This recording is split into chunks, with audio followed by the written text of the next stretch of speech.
It was a calm and sunny spring afternoon. Elizabeth Watson stood by the tall windows of her new restaurant, Luna, watching the sunlight dance across the polished wood floors. The building was a beautiful, renovated 19th-century mansion in Boston's historic Beacon Hill. Tomorrow was the big day. Luna would open its doors for the very first time.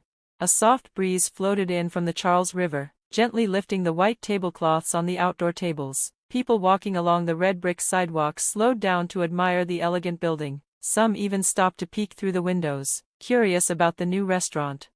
Elizabeth smiled softly to herself. Perfect, she whispered.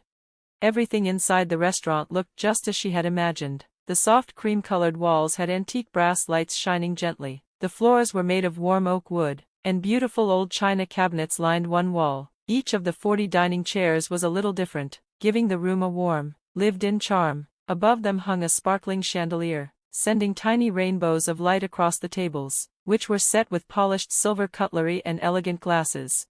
Elizabeth reached into her coat pocket and gently pulled out an old leather notebook. It was worn at the edges and smelled faintly of flour and dried herbs. This was her grandmother Margaret's recipe book, something she had treasured for 15 years. She flipped it open and smiled at a familiar page, a handwritten recipe for ravioli in her grandmother's delicate script.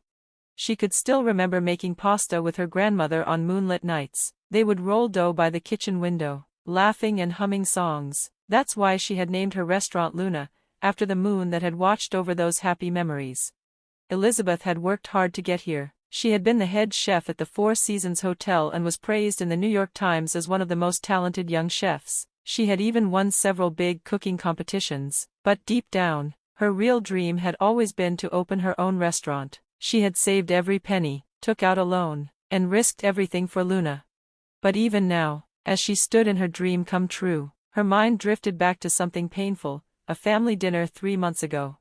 It was held in a private room at an expensive restaurant in Boston. Her mother, Martha, had raised her glass. "Caitlin closed another amazing real estate deal this month," she said proudly. Caitlin, Elizabeth's younger sister, smiled as she adjusted her pearl necklace. Yes, it was a Beacon Hill property. The commission alone was $100,000. Next, I'll be handling a vacation home on Martha's Vineyard. Their father, John, looked pleased, a retired investment banker. He admired Caitlin's work. "That's my girl," he said with pride. Then, Martha turned to Elizabeth. "And how long do you plan to keep working that unstable cooking job?" Elizabeth froze, her chopsticks halfway to her mouth. "Being a chef is a respectable career," she replied softly. "No, it's not," her mother said. "People like us don't take cooks seriously. You should follow Caitlin's example. You have talent, but it's wasted in a kitchen." Elizabeth stared at her plate. Even the expensive foie gras tasted like paper. No one stood up for her. The air at the table had grown cold and sharp. That was 3 months ago. Since then, Elizabeth had put all her energy into building Luna. She reached out to the best people she knew. James, a top sommelier who trained in Paris, joined her team. Sarah, a gifted pastry chef who had worked at Michelin-starred restaurants, came on board too. Elizabeth sent beautiful invitation cards to her family, hoping they would be proud and attend the grand opening. Now, as she stood alone in the quiet restaurant the night before opening, she sipped red wine and looked at her phone. No messages, no missed calls. The screen glowed with silence. "They'll come," she whispered, trying to believe it.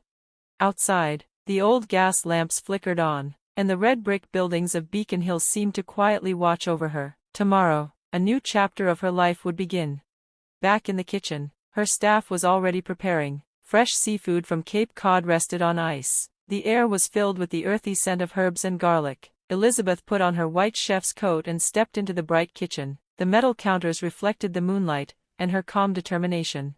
The ravioli, her grandmother's recipe, would be the highlight of the night. The next morning, the sun rose over Boston, and Luna came alive. At 5 a.m., Maria, the sous chef, walked in with a smile. "Elizabeth, the lobsters from Cape Cod are here." "Perfect. We'll use them for tonight's main course," Elizabeth said, without looking up from the pot where her grandmother's tomato sauce had been slowly simmering all night. The kitchen buzzed with action. Knives chopped vegetables with quick, clean movements. Dough was rolled smooth. Oven doors opened and closed. It sounded like music. By mid-morning, The front-of-house team gathered. Elizabeth stood before them. "Everyone, today is special," she said, her voice steady. "This restaurant isn't just about food, it's about our dreams. Let's share those feelings with every guest who walks through our door." The team nodded, their faces full of focus and excitement. At 6 p.m., the first guests began to arrive. Michelle Parker, the well-known food critic from the Boston Globe, walked in wearing an elegant dress. Soon after, came a famous conductor, wealthy business owners, and top wine critics. The restaurant, though small, buzzed with important guests and glowing compliments. "This feels like a fine restaurant in Italy. The view is amazing." Elizabeth smiled and greeted each guest, but as time passed, her heart grew heavier. Her parents and sisters still hadn't come. In the kitchen, her team served the amuse-bouche, small bite-sized appetizers that wowed the guests. Michelle Parker's eyes lit up as she took notes, clearly impressed. Then her phone buzzed. "Caitlin." Elizabeth felt a flutter of hope. "Caitlin, you're coming, right? The main dish is just about to." "What? That's tonight?" Caitlin laughed coldly. "I thought you were joking. It'll probably flop anyway. I have better things to do." "You promised you'd come." "I'm busy. I have an open house in Weston. Don't bother me again," Caitlin said before hanging up. Elizabeth stood frozen. Then, with shaking hands, she called her mother. "What is it now?" Martha's voice snapped. There was the sound of music and laughter in the background. "Mother, today is the opening. I told you not to bother me while I'm on my cruise. I don't care about your silly cooking project. Goodbye." The line went dead. Elizabeth stared at her phone in silence. Her hands trembled, but she didn't cry. Instead, she took a deep breath, looked out the window, and saw the moon. Its soft light filled the room. She closed her eyes, imagining her grandmother's warm smile. When she opened them again, she was calm. "Let's start the main courses," she said to her staff, her voice strong and clear. The lobster ravioli with the special tomato sauce, her grandmother's creation, was served. Guests were delighted. "This is amazing," one said. "A true masterpiece," said another. Michelle Parker scribbled excitedly into her notebook. Hours passed. Dessert was served, glasses clinked, and laughter filled the air. At midnight, the last guests left, still talking about the unforgettable meal. Michelle stopped by the kitchen. "Elizabeth, tonight was magical. I'll be back soon, and so will many others. Trust me." Elizabeth thanked her quietly. Now alone in the restaurant, she stood by the window. The Charles River sparkled in the moonlight. She smiled. Her family hadn't come, but tonight, she had proven something more important. Her dream was real, her talent was undeniable, and her restaurant, Luna, was just beginning. Behind her, her staff gathered. "We're proud of you," they said softly. "We're proud to be here." Tears welled in Elizabeth's eyes, but this time, they were happy ones. Outside, the wind gently moved the letters on the restaurant's sign. A new legend in Boston had begun. A few days after Luna's grand opening, someone posted a picture of Elizabeth's special dish, moonlight ravioli, on social media. The photo captured the delicate pasta glowing under soft lights, surrounded by a rich tomato sauce that shimmered like a red sunset. In just one day, the post received over 1 million likes. People all around the world, food lovers, chefs, and critics, began talking about Luna. Some called it magical, others said it looked like the most beautiful plate of food they had ever seen. One afternoon, during a quiet weekday lunch service, a well-dressed man came into Luna. He had a calm, serious expression and dined alone. James, the sommelier, leaned toward Elizabeth in the kitchen and whispered, "That man might be a Michelin inspector." Elizabeth glanced at the man through the kitchen window, then calmly continued plating a dish. "No matter who it is, we serve our best, that's all that matters," she said softly. That mysterious guest stayed for 3 hours. He tasted every dish carefully, took slow sips of wine, and wrote notes in a small leather notebook. He didn't smile or show emotion, but Elizabeth noticed the way he paused after each bite, thoughtful, respectful, curious. After that visit, Luna's fame exploded. Soon, celebrities, politicians, and wealthy businesspeople began showing up, trying to get a taste of the food that was making headlines. One afternoon, Jessica, the restaurant manager, came into the kitchen with a stunned look on her face. Tomorrow, she said, the President and First Lady are coming for dinner. The kitchen froze for a moment, pots stopped clanging, the air felt tense. But Elizabeth simply nodded and said, "We will serve them the same food we serve everyone, our best, nothing more, nothing less." The next evening, the presidential couple dined quietly and enjoyed every course. No special treatment, no red carpets, just excellent food and service. The media praised Luna for its grace and consistency, saying that even the president had to wait for a table. After that, things moved faster than anyone expected. Jessica reported one day, "We now have a 2-year waiting list. Reservation requests from VIPs are flooding in, but we've told everyone the same thing, we don't make exceptions."